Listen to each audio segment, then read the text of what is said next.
High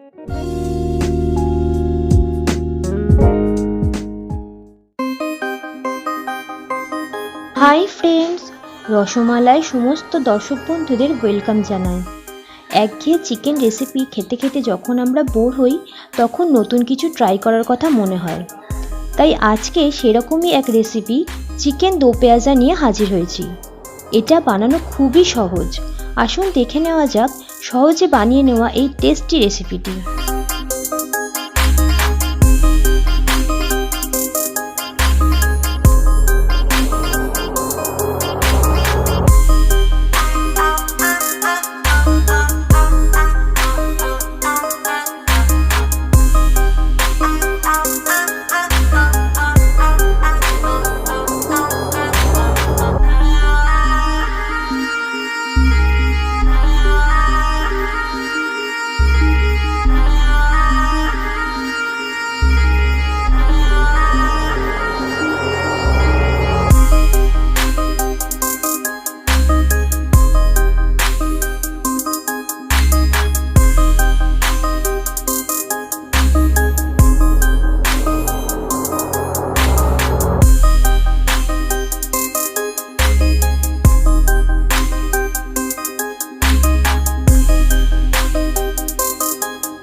তাহলে দেখেই নিলেন কত সহজে এই রেসিপিটি বানিয়ে নেওয়া যায়। আমাদের এই প্রিপারেশনটা ট্রাই করুন আর কমেন্টে অবশ্যই লিখে জানাবেন কেমন লাগলো। নতুন কোনো রেসিপির সাথে আবার ফিরে আসছি।